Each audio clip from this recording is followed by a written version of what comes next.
मुलांनो, आपण विभाग दुसरा सुरू केला होता. विभाग दुसऱ्यामध्ये आपण 5वी कविता पाहिली होती. त्या कवितेचं नाव होतं व्यायामाचे महत्त्व. आणि विभाग दुसऱ्यामधील आपण 6वा धडा यानेही पाठ आपण पाहणार आहोत. त्या पाठाचं त्या धड्याचं नाव आहे ऑलिम्पिक वर्तुळाचा गोफ. काय नाव आहे? ऑलिम्पिक वर्तुळाचा गोफ. ओलंपिक जो है सभी जानते हैं ओलंपिक खेलों के बारे में कि ऑलिम्पिक या स्पर्धेमध्ये विविध खेळांचं आयोजन केलं जातं. जैसे हम क्रिकेट, कबड्डी, ये सब खेल तो जानते ही हैं, लेकिन ऐसे बहुत सारे खेल होते हैं जिनके बारे में जो है बहुत सारे लोग जानते नहीं हैं. तर अशा खेळांचं आयोजन, नियोजन जे आहे ते कोणत्या खेळामध्ये कोणत्या स्पर्धांमध्ये केलं जातं? ऑलिम्पिक या स्पर्धांमध्ये केलं जातं. आणि ऑलिम्पिक स्पर्धेमध्ये विदेशातील विविध देशातील स्पर्धक जे आहेत, खेळाडू जे आहेत ते काय होतात? त्या स्पर्धेमध्ये भाग घेतात आणि आपल्या देशाचं नेतृत्व ते करत असतात. फिर चाहे वो तीरंदाजी हो, भालाफेक हो, रनिंग हो, उसमें बहुत सारे कैटेगरी जो है वो हमें देखने को मिलती है. वर्तुळ याने सर्कल. गोफ म्हणजे 2 किंवा अधिक पेडिंगची गुंफन. जिस प्रकार से चैन वगैरह देखो हम अपने गले में पहनते हैं, तो वो रिंगलेट की तरह चैन जो है बनी होती है. तर त्यालाच काय म्हणतात? गोफ किंवा सर असे म्हणतात. अगर आप ओलंपिक खेल के सामने जर तुम्ही पाहिले असेल, ओलंपिक खेलों के प्रक्षेपण अगर आपने देखा होगा तो उसमें देखा होगा कि ओलंपिकचा सिंबल जो आहे तो वर्तुळांचा बनलेला आहे. उसका जो चिन्ह जो है, सिंबॉलिक जो चिन्ह है वो किससे बना है? त्याच्यामध्ये 5 वर्तुळं आहेत. 5 वर्तुळं म्हणजे आपल्या देशातील 5 खंड, जिसे हिंदी में क्या कहते हैं? महाद्वीप. तो 5 महाद्वीपों का वो प्रतिनिधित्व करता है. और 5 महाद्वीपों में जितने भी देश सम्मिलित हैं वो सभी देश जो है इस ओलंपिक स्पर्धा में पार्टिसिपेट करते हैं. तर अशाच या ऑलिम्पिक वर्तुळाचा गोफ इस पाठ में लेखक बाळशास्त्री पंडित यांनी या ऑलिम्पिक सामन्याची सुरुवात का व कशी झाली, इन ओलंपिक खेलों की या स्पर्धाओं की शुरुआत जो है क्यों और किस प्रकार से हुई, ये हमें पाठ में मतलब पाठ का सारांश या पाठ में क्या लेखक ने बताया है वो है हे सामने यानी मॅचेस. हे सामने भरवण्यामागील उद्दिष्टे कोणती? सामना या खेल खेलाने के या शुरुआत करने के पीछे उद्दिष्ट क्या था, कारण क्या था? ओलंपिक वर्तुळाचा अर्थ काय? जैसे अभी मैंने शुरुआत में आपको थोड़ी सी जानकारी उसके दी है, पार्श्वभूमि उसकी बताई है कि ओलंपिक वर्तुळ म्हणजे विश्व के 5 महाद्वीप के वो सिंबॉल है, 5 वर्तुळांच्या रूपामधले. या सर्वांचा आढावा यानी स्पष्टीकरण, पूरा ब्यौरा विस्तार से प्रस्तुत पाठातून लेखकाने घेतला आहे. इस पाठ से लेखक हमें बताने वाले हैं. प्रस्तुत पाठातून जगातील ऑलिम्पिक क्रीडा स्पर्धेविषयीची आपल्याला माहिती दिली आहे. और इस पाठ से हमें ये जानकारी मिलती है कि ओलंपिक खेळांची सुरुवात कशा प्रकारे झाली, उसका प्रारूप कैसे था, और जब शुरुआत हुई तो शुरुआत होने के बाद नियोजन करते समय आयोजकों को कौन कौन सी समस्याओं का सामना जो है ऑलिम्पिक खेळांचं नियोजन करताना त्यावेळी झालेला आहे. तर चला तर आपण आपल्या पाठाला सुरुआत करूया. प्रश्न के ऊपर भी ध्यान हमें देना है जब प्रश्न बताए जाते हैं तब.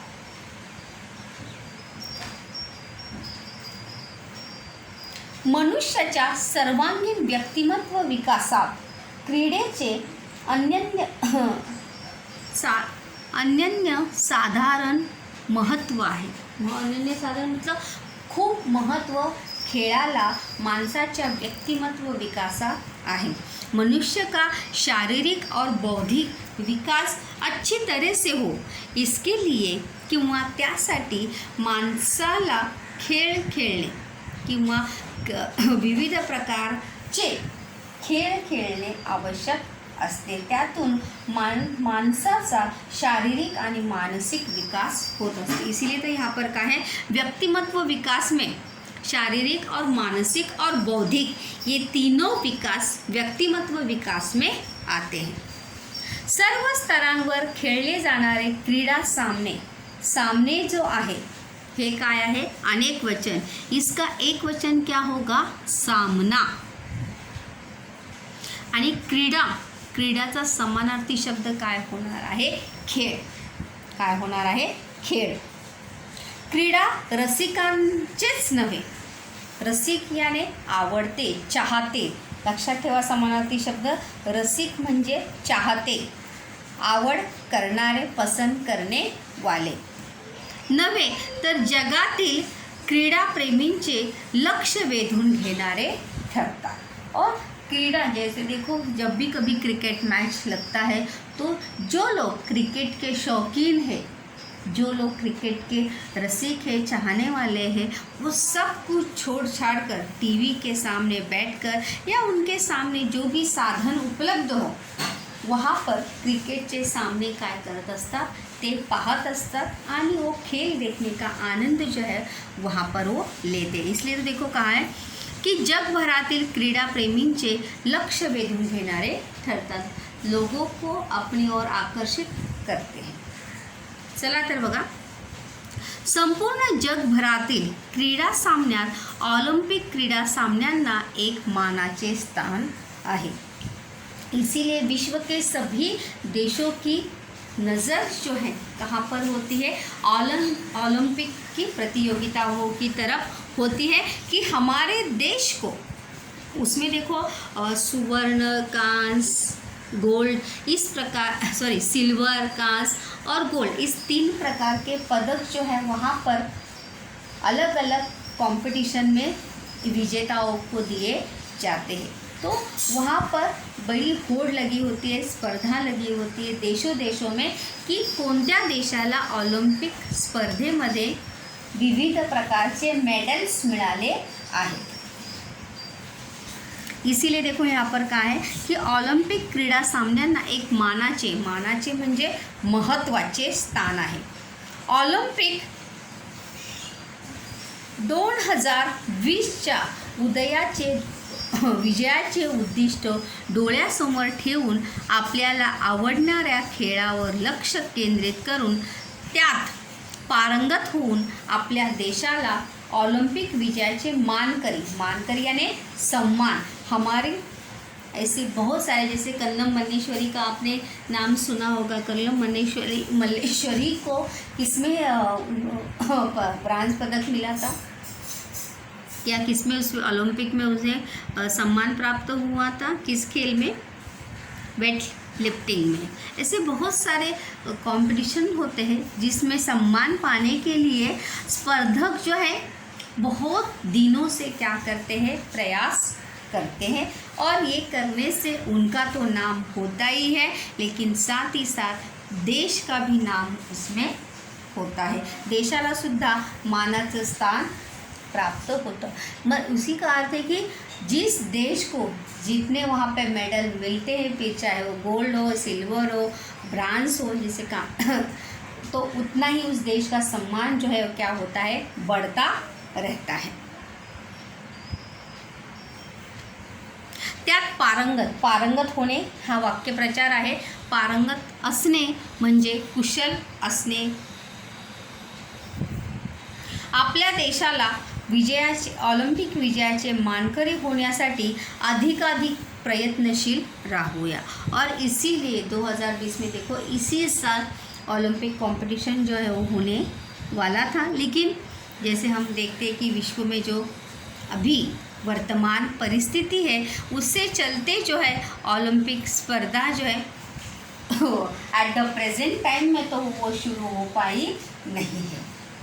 नहीं तो हर साल ओलंपिक प्रतियोगिता का आयोजन जो है वो किया जाता है। यहाँ पे अगर ये सिम्बॉल अगर आप देखेंगे, हे चिन्ह जर तुम्ही पाहिलं तर हे चिन्ह कशाचं आहे मुलांनो?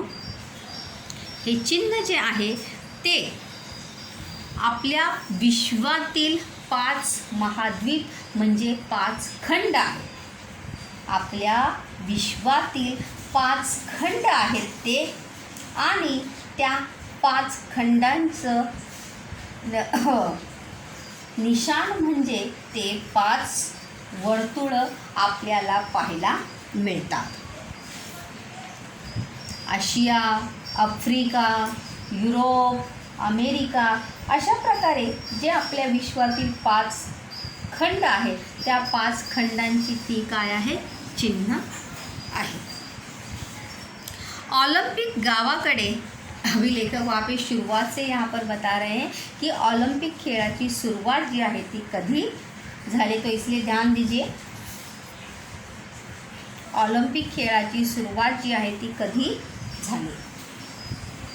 ऑलिम्पिक गावाकडे, ऑलिम्पिक नावाचं गाव आहे।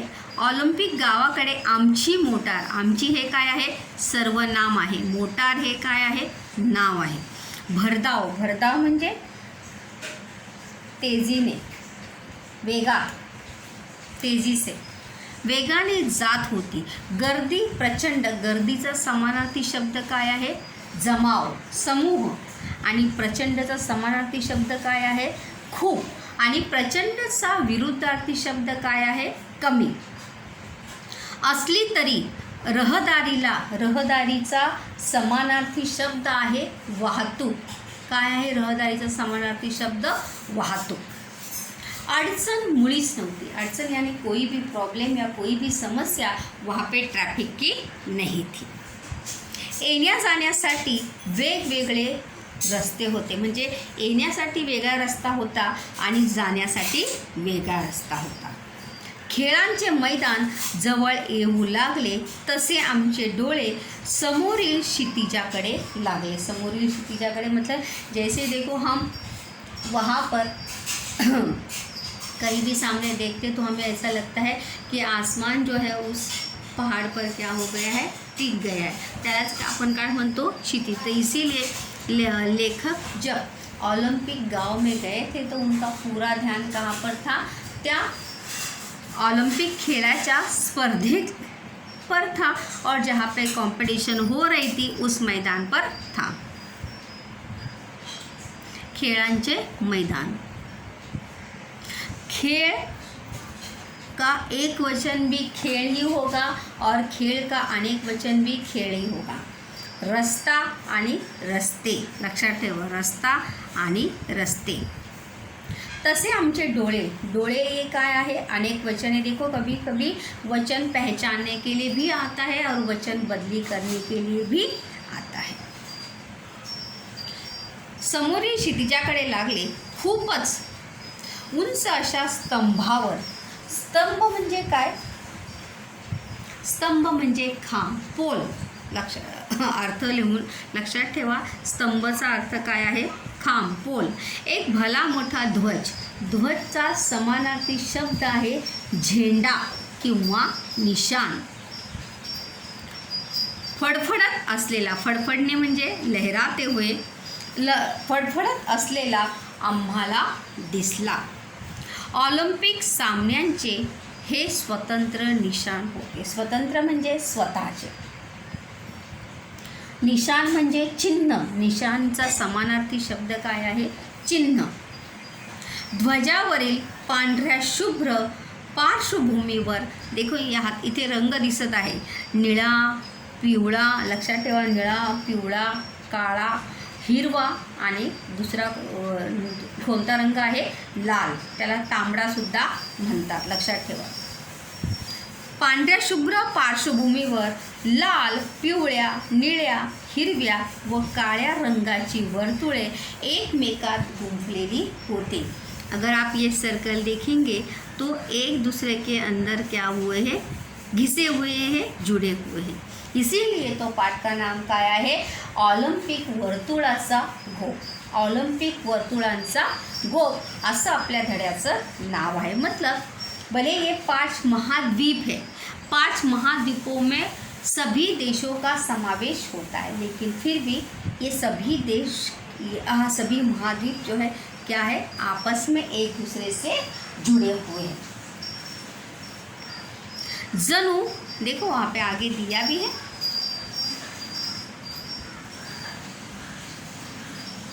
जणू 5 मित्रच हातात हात घालून, जैसे की मानो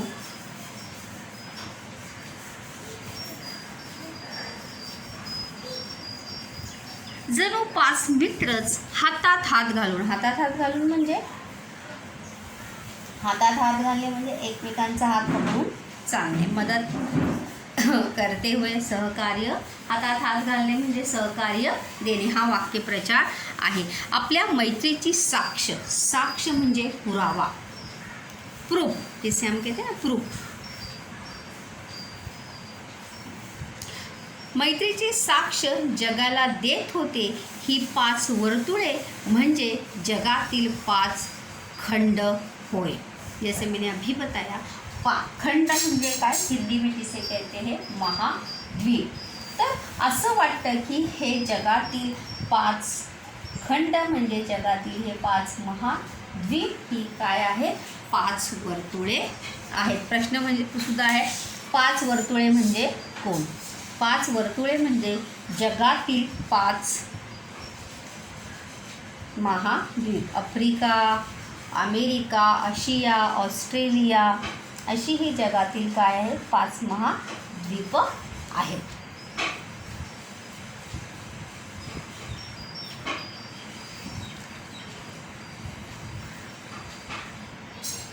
आणि त्यांची शुभ्र धवल पार्श्वभूमी म्हणजे विशाल अंतराळ.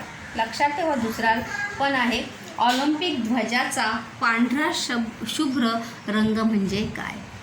ऑलिम्पिक ध्वजाचा पांढरा शुभ्र रंग म्हणजे विशाल अंतराळ. अंतराळ म्हणजे ही विशाल भूमी, विशाल म्हणजे मोठे. या ध्वजावर ऑलिम्पिकचे ब्रीद वाक्य यानी टैग लाइन उसकी जो है ब्रीद वाक्य, ऑलिम्पिकचे ब्रीद वाक्य बघा काय आहे. लक्षात ठेवा, ऑलिम्पिकचे ब्रीद वाक्य लिहिलेले आहे, सिटियस, ऑल्टियस, फर्टियस. काय आहे ऑलिम्पिकचे ब्रीद वाक्य, सिटियस, ऑल्टियस, फर्टियस. म्हणजे गतिमानता, उच्चता आणि तेजस्विता. म्हणजेच सिटियसचा अर्थ काय आहे, गतिमानता. ऑल्टियसचा अर्थ काय आहे, उच्चता. आणि फर्टियसचा अर्थ काय आहे, तेजस्विता. लक्षात ठेवा, याचा अर्थसुद्धा विचारतात. ऑलिम्पिकचं ब्रीद वाक्य तर काय आहे, सिटियस, ऑल्टियस आणि फर्टियस. याद रखिए, प्रश्नासाठी पण आहे ऑलिम्पिकचे ब्रीद वाक्य काय आहे, सिटियस, ऑल्टियस आणि फर्टियस. आणि या शब्दांचा अर्थ जर विचारला तर शब्दांचा अर्थ काय, सिटियसचा अर्थ आहे गतिमानता, काय आहे, गतिमानता. आणि ऑल्टियस उच्चता आणि फर्टियस तेजस्विता. प्रत्येक खेळाडूने जास्तीत जास्त गतिमान होण्याचा प्रयत्न केला पाहिजे. अधिकाधिक उंची गाठण्याची शिकस्त केली पाहिजे. देखीए, हे एका प्रश्नाचं उत्तर पण आहे की ऑलिम्पिक या ब्रीद वाक्यातून मिळणारा संदेश कोणता. ऑलिम्पिक या ब्रीद वाक्यातून मिलनारा संदेश कोणता. वैसे चैप्टर जो है बहुत ज़्यादा इंटरेस्टिंग है, अगर आप सुनेंगे ध्यान से उत्तर भी बहुत ही इजी आहे. लक्षात ठेवा बघा, हे 3 त्याचे उत्तर आहेत. पहिलं आहे बघा, ऑलिम्पिक वाक्यातून मिळणारा संदेश. इथं पुढे आहे हा संदेश. इसलिए जब हम उत्तर ढूंढते हैं तो ये बात याद रखनी चाहिए कि उत्तर कभी आगे होता है तो कभी उसके बाद में भी होता है. प्रश्न में जो शब्द होते हैं वो कभी पहले आते हैं तो कभी बाद में आते हैं। इसीलिए हमें उन प्रश्नों के शब्दों की तरफ भी ध्यान देना चाहिए की प्रश्नामध्ये कोणते शब्द आलेले आहेत। जैसे की मैंने अभी आपको बताया की कोणता संदेश मिळाला आहे, त्याचं पहिलं उत्तर आहे बघा, प्रत्येक खिलाडू मतलब हर एक खिलाड़ी ने जास्तीत जास्त गतिमान होण्याचा प्रयत्न केला पाहिजे। गतिमान म्हणजे तेज़ी से अपने अंदर इतनी गति या तेज़ी लानी चाहिए कि उस खिलाड़ी को या उस स्पर्धक को कोई भी हरा ना सके। गतिमान होण्याचा प्रयत्न केला पाहिजे, हे पहिलं उत्तर आहे त्याचं। त्यानंतर अधिकाधिक उंची गाठण्याची शिकस्त केली पाहिजे। शिकस्त करणे हा पण काय आहे, वाक्यप्रचार आहे। शिकस्त करणे, खूप प्रयत्न करणे, लक्षात ठेवा अर्थ, शिकस्त करणे, खूप प्रयत्न करणे, हा दुसरा त्याचा आहे उत्तर। अधिकाधिक उंची गाठण्याची शिकस्त केली पाहिजे, म्हणजे ऑलिम्पिक खेळामध्ये किंवा कोणत्याही खेळामध्ये खेळाडूने अधिकाधिक उंची गाठण्याची शिकस्त केली पाहिजे, हा ऑलिम्पिक खेळातून मिळणारा संदेश आहे। और सर्वसामान्य जीवन में भी हर एक खिलाड़ी को ये बातें जो है वो याद रखनी चाहिए। त्यानंतर तिसरा आहे, आणि बल संवर्धनासाठी जास्तीत जास्त श्रम केले पाहिजे। बल संवर्धन, बल म्हणजे काय, शक्ती, संवर्धन म्हणजे सामर्थ्याची जोपासना। हमें अपनी क्षमता, शारीरिक क्षमता जब अच्छी होगी तभी हम कोई भी खेल जो है वो खेल सकते हैं, नहीं तो नहीं। तर त्यासाठी बल संवर्धनासाठी जास्तीत जास्त श्रम केले पाहिजे। इसलिए अगर आप किसी भी प्लेयर को अगर देखेंगे तो वो अपनी शारीरिक स्वास्थ्य का बहुत ज़्यादा ध्यान रखते हैं, जसं व्यायाम करणे, आपल्या खाण्याची, झोपण्याची, प्रत्येक गोष्टीची काळजी जी आहे तो प्रत्येक खेळाडू घेत असतो। बल संवर्धनासाठी जास्तीत जास्त श्रम केले पाहिजे। तर ही 3 त्याची उत्तरे आहे की ऑलिम्पिकचे जे ब्रीद वाक्य आहे त्या ब्रीद वाक्यातून मिळणारा तो संदेश आहे। त्यानंतर चला पुढे पाहूया आपण। असा संदेश हा ध्वज म्हणजे झेंडा खेळाडूंना देत असतो। या ध्वजस्तंभाजवळ एक स्फूर्तिदायक मशाल सतत तेवत असते। सतत म्हणजे नेहमी, आणि तेवत असते म्हणजे जळत असणे। मशाल यानी मशाल, जो चलती हुई जो मशाल होती है, अगर आपने कभी भी कोई भी और स्पर्धा जो है वो शुरू होती है तो शुरू होने से पहले मशाल हाथ में लेकर एक प्लेयर जो है पूरे मैदान का जो है वहाँ पे चक्कर लगाते हैं और फिर वो मशाल को, जलती हुई मशाल को वहाँ पर रख देते हैं। या ध्वजस्तंभाजवळ एक स्फूर्तिदायक म्हणजे प्रेरणा देणारी मशाल सतत तेवत असते। सतत म्हणजे नेहमी। ऑलिम्पिक सामने म्हणजे क्रीडापटूंसाठी आणि क्रीडा शौकीनांसाठी एक पर्वणीच असते। इथे पण दुसरा एक प्रश्न आहे की ऑलिम्पिक सामने कोणासाठी पर्वणी असतात। ऑलिम्पिक सामने कोणासाठी पर्वणी असतात, कोणासाठी पर्व, त्याचे 2 उत्तर आहेत। क्रीडापटूंसाठी, क्रीडापटू यानी जो प्लेयर है, जे खिलाड़ू, जो खिलाड़ी है वो, आणि क्रीडा शौकीन यानी जो रसिक है, चाहते हैं, जो खेल देखना पसंद करते हैं ते।